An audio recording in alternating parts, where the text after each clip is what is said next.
Welcome, ladies and gentlemen. I want to begin this morning by thanking Warren Tishner, who's agreed to moderate the question and answer session immediately following this morning's remarks. Warren is a U.S. ambassador to the United Nations in Geneva. He is also, I'm proud to say, a longtime supporter of the Baker Institute and a member of the Institute's Board of Advisors. Since its inception in 1993, the Baker Institute has been dedicated to advancing our national debate on public policy. Foreign affairs, of course, have always been a critical component of that agenda. And from the very beginning, we have brought some of the most important figures in U.S. foreign policy making to the Institute to share their views on the pressing issues confronting our country in the international arena. Our guests have included all United States presidents from Gerald Ford to Barack Obama. We've also hosted secretaries of state such as Henry Kissinger, George Shultz, Warren Christopher, Madeleine Albright, Colin Powell, Condoleezza Rice, and most recently, John Kerry. Today, our speaker joins that illustrious list. He visits us at a time of immense challenges and opportunities in U.S. foreign policy. Whether we are speaking about U.S. policy towards the Middle East, towards Russia, or towards China, to name only a few issues, the United States finds itself in a world of quite dramatic transition. As someone honored to have served as Secretary of State, I fully understand the sometimes agonizing difficulty of prioritizing U.S. interests and values in a geopolitical setting where the United States possesses immense but still limited power. Our speaker possesses a distinguished career in public service. He was confirmed by the Senate as Secretary of State in April of 2018. This immediately followed his tenure as Director of the Central Intelligence Agency, where he assumed the helm in January 2017. Prior to our speaker's service in the executive branch, he was a four-term congressman from Kansas. All of this, ladies and gentlemen, followed a very successful career in business. An alumnus of the United States Military Academy, where our speaker graduated #1 in his class, he saw active duty in Europe. Along the way, he graduated from Harvard Law School, but we shouldn't hold that against him. Ladies and gentlemen, it is my pleasure and privilege to introduce the Honorable Mike Pompeo, 70th Secretary of State of the United States of America. Mr. Secretary.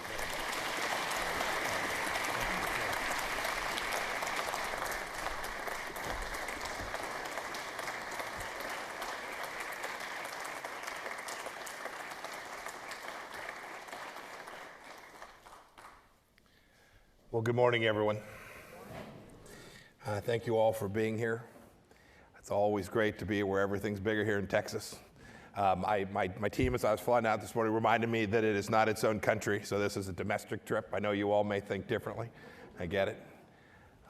Thank you, too, Jim, for that very generous introduction. I appreciate it.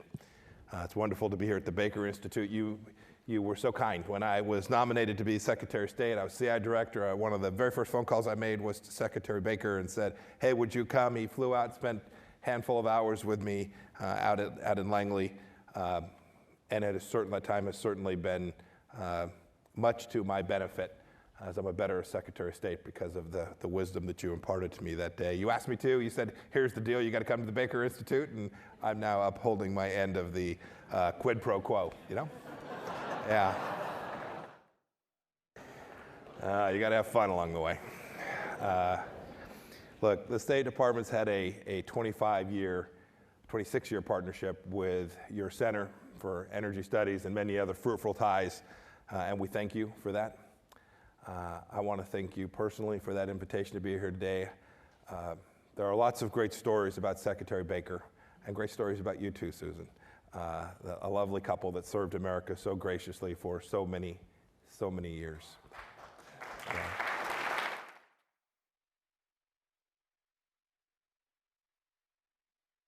And Jim, you may have had more than one motto, but one of them was the prior preparation prevents poor performance. I left out an adjective for the public audience here, but I think that's certainly true. Stories, too, about your Texas flair, like your propensity to put tobacco on tuna salad, a staple now at the State Department. And stories, too, about the amazing relationship you had with George H.W. Bush, President Bush, a man who had great influence on me as well, having served as a director at the Central Intelligence Agency. You were very respectful of President Bush, but he wasn't afraid on occasion to make his case very clearly to someone who was your close friend. And you told me the story that day. You reminded me that every now and again he would say, "Jim, if you're so damn smart, why are you not the president?" More seriously, I was thinking about your time at the State Department last week. I was in Germany on the occasion of commemorating the 30th anniversary of the fall of the Berlin Wall. Although Secretary Baker himself would give all the credit to his boss, President Bush, no one should ever underestimate Secretary Baker's individual contribution to taking down that wall. You helped lay the foundation for an international coalition to drive Saddam from Kuwait, and you have been a tough act to follow at Foggy Bottom. These are immense achievements for America's national security. For those of us who remember the history when we had peoples who languished under the Soviets and Saddam, these were achievements for mankind more broadly as well. As you wrote in your memoirs, I think a bit too modestly, you said, "We diplomats should only take a little bit of credit for these titanic shifts because the true responsibility for changes in the world we inhabit lies in ordinary men and women who sought freedom, who struggled against darkness and totalitarianism, and who rose up to achieve liberty for themselves." I saw that last week. I was reminded that's the subject of my remarks today. I want to talk about the natural hunger for human freedom and why we should never underestimate its great and awesome power, and our responsibility to assist those people around the world who are seeking that human freedom. I talked about my trip last week. I witnessed this power myself. In the late 1980s, I was a young lieutenant serving in a tank unit in southern Germany. We patrolled the then East German border and a little bit of the then Czechoslovakian border. There I saw people try to come across to freedom from the East German side. We visited last week a little town called Molderoid. It was a small town that was completely bisected by a wall and by barbed wire to the West German side. Families separated by this fence in the same town, buildings literally inches from each other on opposite sides of authoritarianism and freedom. And like so many thousands of brave East Germans, these people in Molderoid valued their freedom so much they were willing to risk dying for it. I was powerfully reminded of their courage as I, for the first time, walked across what had then been that border last week. A section of the wall still stands there. The barbed wire remains. There's a guard tower that's been preserved.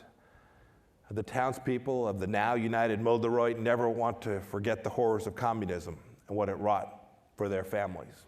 And we should never forget that either, and we should never forget the good works, the force for good that America was in that important achievement. And we should appreciate what freedom has achieved, at the same time remembering the past. We take for granted, my son now is 29 years old, so just after this monumental achievement. Sometimes I think people take for granted what happened, but those who lived it and worked it know that German reunification wasn't always easy. Life in Molderoid today is undoubtedly better than it was behind the Iron Curtain. The work that we did, we saw it again when we traveled to Leipzig. We visited the site, a place called St. Nicholas Church, the site of the very first protest against the former so-called German Democratic Republic, something that Secretary Baker did on the 25th anniversary of the fall of that wall. East Germans began to gather in that church in the 1980s. They went there on Monday nights to pray for peace. I had a chance to meet some of the former protesters who had participated in the peaceful revolution. They said each time they went, they didn't know what would happen when they stepped out, when they exited that church. They knew that they were being followed, but they watched. They watched the protests swell and swell. There was one gentleman who remarked to me that when the crowd numbered around what he estimated would have been 70,000 people, he thought, what will the Stasi do? Can it be the case that they will shoot all of us? And he, saying that he did not know, said, I went to the streets. He was young. He would have been in his early 20s at the time. They all found safety in those numbers, strengthened their faith, and safe haven in that church. And this story of the church in Leipzig speaks to larger truths, I think, for each and every one of us and for our responsibility in the world. The longing for freedom accrues and is common to all of humanity. No person desires subjugation at the hands of another.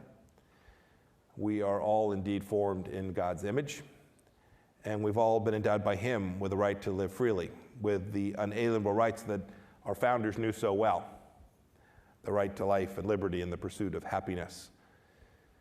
I think people know these universal truths exist deep down in their souls. I think it's by the very nature of our humanity. I felt it when I served in West Germany and looked across the barriers to East Germany. Even in the darkest days of the Cold War, there were periodic eruptions. We would see them.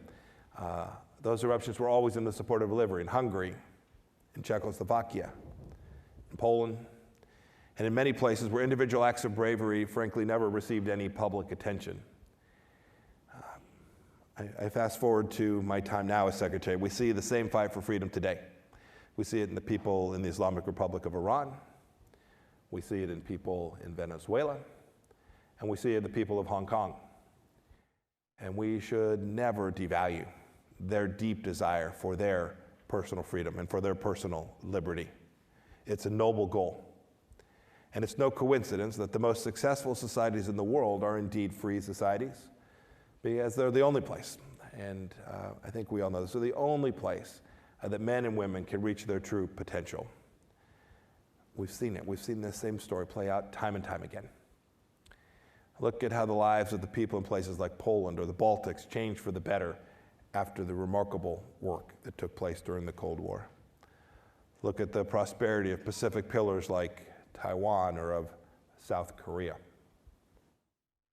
Look at the wonderful experiment that we have here in the United States of America. It's rambunctious and it's free. And freedom's benefits are vast, and history proves it. And America's role in enhancing freedom around the world is central to the world's understanding of how it is we can achieve that. We should never take the march towards freedom is by fate. It's by hard work. I remember I left Germany in October of 1989. I was heading back for my next assignment in the 4th Infantry Division in Colorado. So a handful of weeks. And I remember I called back, weren't cell phones at the time, but I called back to my own unit to a friend named Jeff Bubar, who was my fellow lieutenant, and said, Jeff, what the heck? And he said, Mike, we were patrolling the space. We were blocking people from coming across these roads, and the folks on the other side were blocking them too. We spent our entire time as young officers there. And he said, Mike, there's traffic going in only one direction. Only one direction. The wall came down and everybody moved towards freedom. But of course we had to work for it. It took decades of effort across multiple administrations. And with the help of allies and the people of East Germany, we rid the world of the Soviet scourge. It took patient diplomacy of men like Secretary Baker. And victory was not a foregone conclusion. You can go back and read the quotes days and weeks and months before the wall fell, and there were critics that said, your policy is failing, it's not working, this is going to last forever. And no one knew the day that it would come. Look at places today. Look south to Venezuela, to Nicaragua, to Cuba. There are many examples, sadly. What day their freedom will come, we do not know. But we know that if we work and collect friends and build out a mission set and support those seeking freedom, that moment will come. There are certainly limits. Secretary Baker referred to this too. We have enormous power, but it is certainly limited. There are limits to the assistance that we can provide. Our pocketbooks and resources aren't unlimited, but we should every moment look for places where we stand with those that are seeking freedom. The good news is we have lots of advantages. Our democracies make us very, very resilient. Our free and competitive markets help us all prosper. Our rule of law anchors our gains and allows us to peacefully resolve disputes. And our free and democratic values allow us to realize human flourishing that no other nation can compete with. I would put America's exceptional track record up against anyone, anywhere, anytime. But we shouldn't take it for granted. As Secretary Baker so eloquently observed, we should never underestimate the ordinary men and women and their desire to be free, ever. On this trip, I had a chance to meet a handful more of these folks. I went when I was in Berlin. I had a chance to stop in a Stasi museum in what was former East Berlin. Several former prisoners were there to serve as guides to tell us the stories, the history of what had taken place in that particular space. It was unmitigated evil. Prisoners never knew what was coming. Indeed, the guards used to wear slippers, so the prisoners could not hear them coming down the hall. And yet the human spirit survived. One of those who survived, a man, told me that he was placed in total isolation, but that a few times a week the guards would let him outside, not completely, but in a cage. And they were told to look down, but he would glance up. And when he would glance up from time to time, he would hear some noise, and he would be told, look down, look down. But he saw and knew that there was a particular Pan Am flight that came by. He said it was his dream to get on one of those planes one day. What remarkable courage. And we should all be proud of what he did and what those seeking freedom did and what the world did and what America did to allow him to have that opportunity. Never underestimate the courage of that man or those who seek freedom. And never stop working for their triumph wherever we can. America is a force for good. We are imperfect. We get it wrong from time to time. But wherever we go, I have leaders from all across the world who want to see the American Secretary of State. Not Mike, but the American Secretary of State, because they know that we will be a force for good in their country, in their region, in their part of the world, and that we will act for freedom and for what is good for the world. I hope God blesses this institute with its continued success, and may God bless our great country as well. And I look forward to taking a handful of questions about almost anything. Good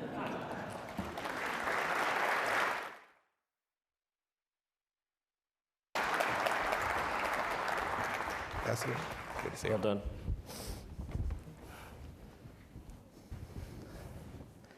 I used to say anything, but I've learned as I've gone on. Now it's almost anything. All righty. Well, Mr. Secretary, first I'd like to thank you for being here. I'm sitting in for Ambassador Dirigian, who was not able to be with us here today, and would like to add my own welcome on behalf of Secretary Ms. Baker and the Baker Institute, and to say what an honor it is to have you here with us today. Thank you. We have some questions for you, some prepared, some were submitted by our audience. But before we get to those, I'd like to ask you an easy one, get us started. And that is, as a boy growing up in Southern California, then graduating top of your class at West Point, did you ever think you'd end up here, and how does it feel? Oh, goodness, no. I was going to be in the NBA, right? I was convinced of it. I was a talented power forward for my high school. No, you know, you don't dream, you don't plan. I get asked by young people, how'd you get where you are? The answer is the good Lord and a little bit of hard work, right? And that's what you do. You try every day to advance the things you're working on. You try to do with incredible integrity. You stay close to your faith and work hard. And then I've been blessed to have a lot of opportunities that America has provided to me. Well, thank you for that. So here's our next question. You mentioned this in your remarks. Last week in Berlin, on the occasion of the 30th anniversary of the Berlin Wall falling, you said that NATO, the North Atlantic Treaty Organization, must change or risk becoming ineffective or obsolete if it cannot adapt to the challenges and issues of the 21st century.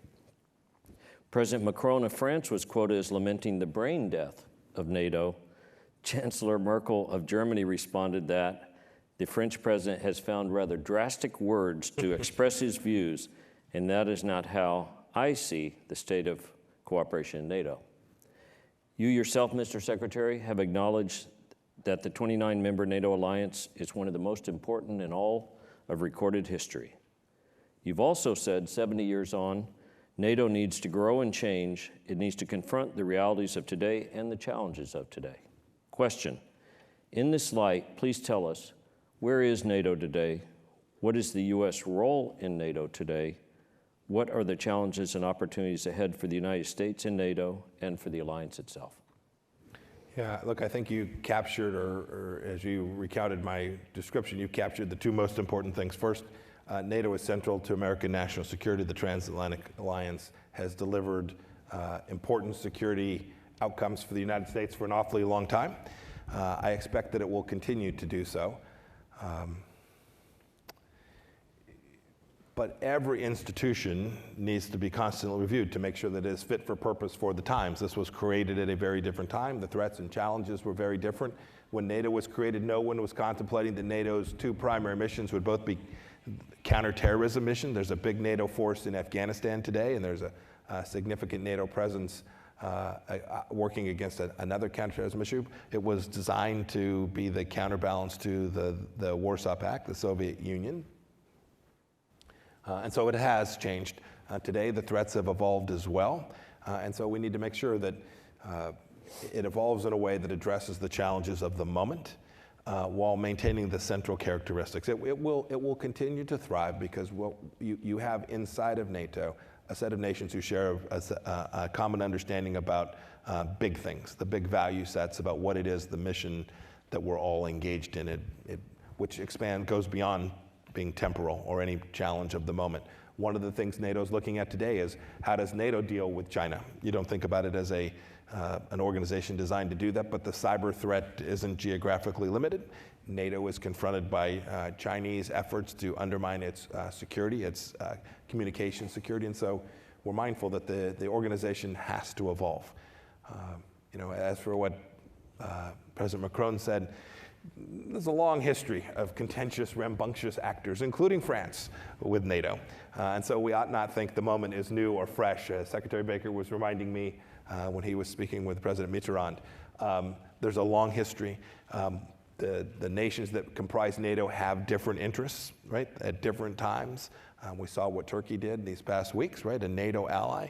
It is not the case that there will ever be perfect alignment inside of NATO. We shouldn't wish it away. We should confront it, address it, and make sure that the alliance is executing a mission with every country participating at the level that will permit NATO to continue to be successful, that everyone has sufficient skin in the game. And if we do that, this will be an alliance that will be a force for good for America, for European countries, and for the world for an awful long time. Thank you. Very well said. In recent weeks, you've also spoken about how the United States has a long-cherished tradition of friendship with the Chinese people, and that's still so today. While there are opportunities in the relationship to be sure, you've also spoken about how the Trump administration and the United States are taking on the challenges from the People's Republic of China in a way that the time is calling for. Could you please speak to what those challenges are and how we in the U.S. and our allies across the world who share our values should and must confront these multifaceted challenges from the PRC head-on? So it's a complex challenge with China, a challenge that has similarities to challenges America has faced before from authoritarian regimes, but different in material respects as well. We've never had another nation that had 5 times as many people as we had in an economy that is the scale of what the Chinese had, that is interconnected to our economy as ours is with China today.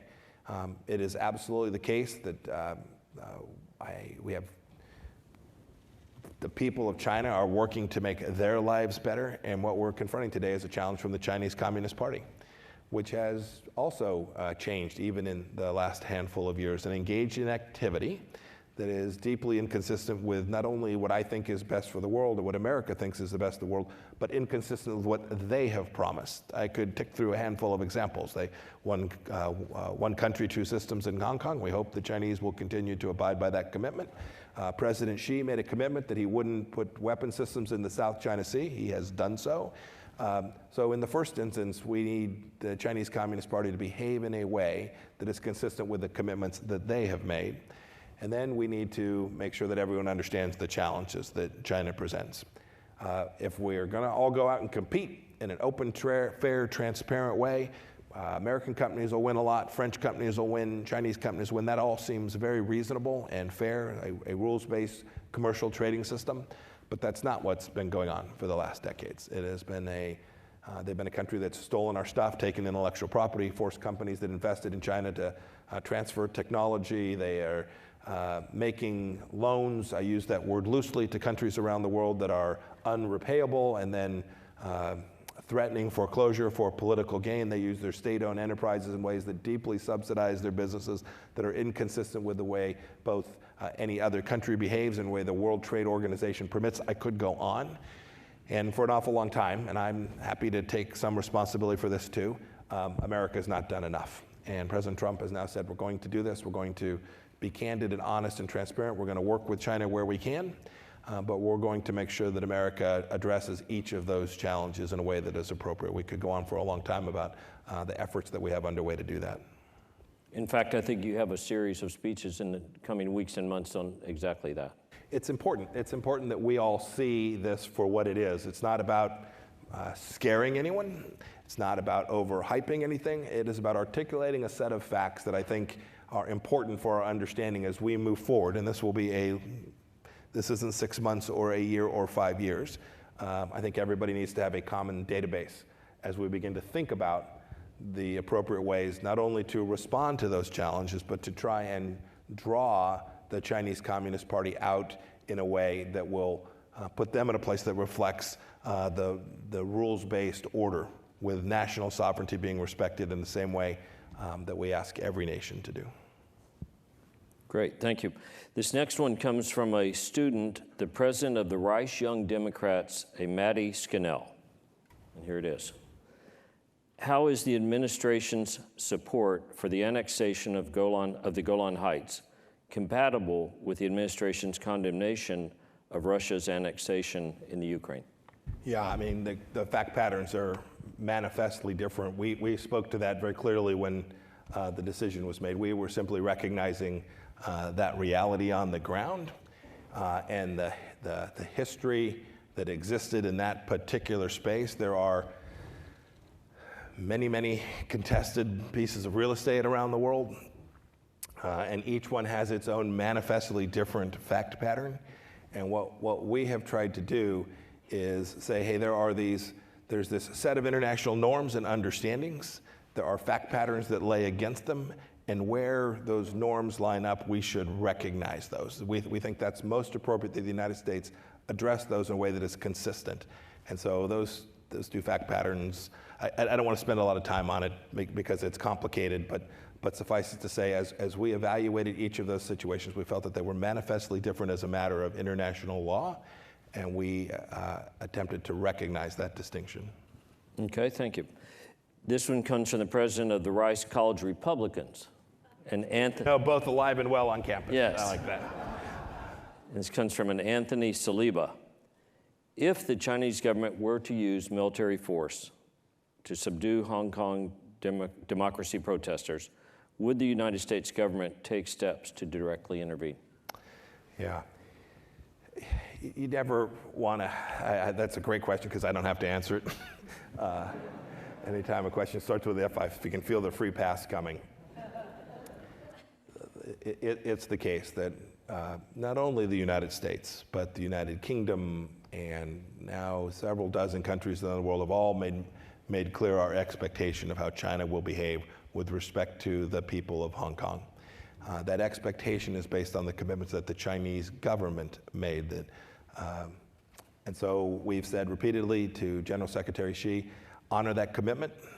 You promised there would be one country, two systems. We've encouraged not only Beijing, but the protesters to engage in this political discourse for what the people of Hong Kong want in a way that is nonviolent, that can, with some hope, be resolved in a way that is peaceful, with few injuries and less violence. That is our expectation, and we've made that clear to everyone operating in that space.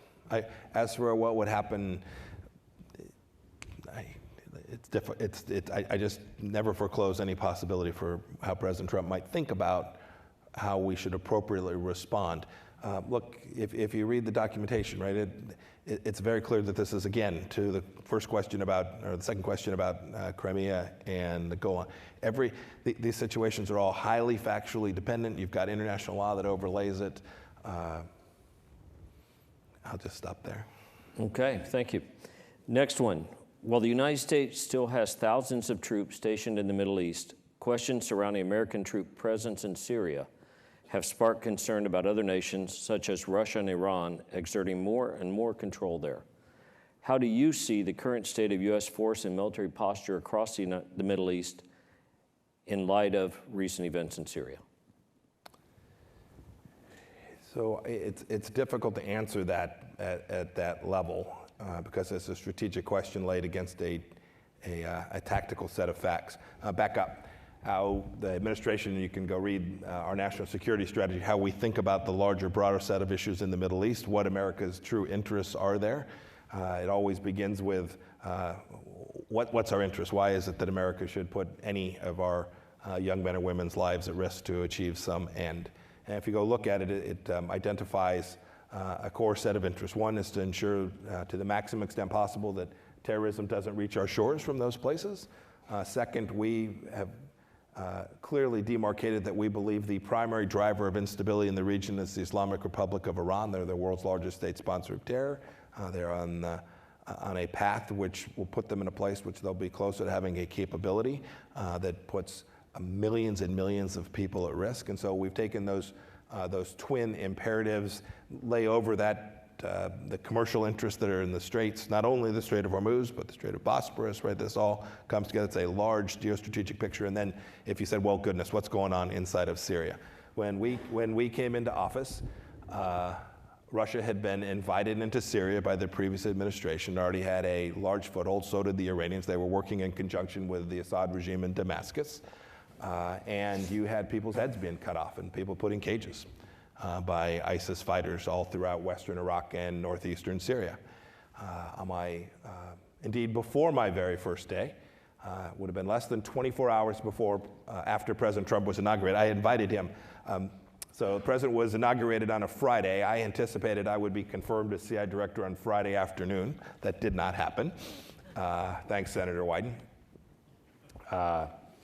But I invited the president out to Langley on Saturday morning. So less than 24 hours, he came out to the CIA. I was still a congressman from Kansas, but I was there with the president that day. And the president said we were up with a counterterrorism team, and we were talking about this threat, not only from ISIS, but from Al-Qaeda and other radical Islamic terror. And the president said, tell me what you need, get what you need. I want you to take down their leadership, and I want you to take back that real estate. And it took us a little bit, but we pulled it off. We took what was a territory that was not only in control of ISIS, but you have to remember, they were governing. They had schools. They were taxing people. This was a government. ISIS had a piece of real estate. It was a so-called caliphate, but make no mistake about it, they were executing all the elements of what you'd see a sovereign government do. They had weapon systems, all the things you would see from a sovereign government. It's no more. It's gone. We did this with lots of allies, European allies, the Syrian Democratic Forces that are certainly Kurdish, but also Arabs and other ethnicities. They fought bravely alongside of us. We provided the air power, which was a significant element of the success that was had in the destruction of the caliphate. And we should all, America should be proud of what we achieved there. And now the question comes, how to maintain that, how to make sure that we reduce the risk to the United States from radical Islamic terror in northeast Syria and western Iraq. We've got big forces in Iraq. We still have significant forces in Syria. We continue to work with the SDF in northeast Syria. And I'm confident that President Trump's admonition to us on that very first day he was in office remains, which is, tell me what you need, and we'll make sure we can do it. We're going to keep America safe. Thank you. Here's our last question, and it goes like this. While there's great potential for U.S. trade and engagement with Mexico and its people, the country is still struggling with the rule of law and violence. The brutal killing of a family in northern Mexico last week is the latest example. How would you characterize U.S.-Mexico relationship today? It was absolutely tragic.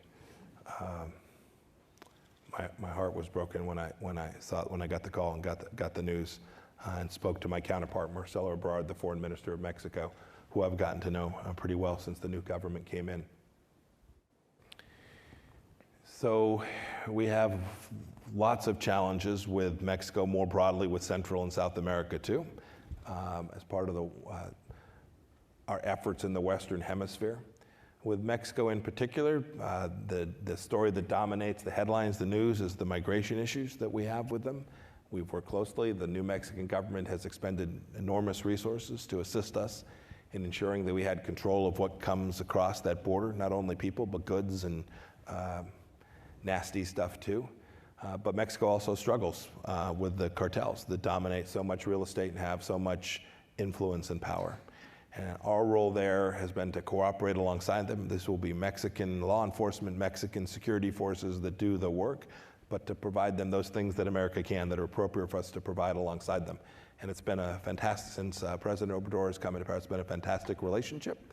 Our interests aligned very closely for the issues between our two countries. We have a slightly different view of Venezuela than they do, but they've been excellent partners in doing the things that we need to do to keep the American people safe.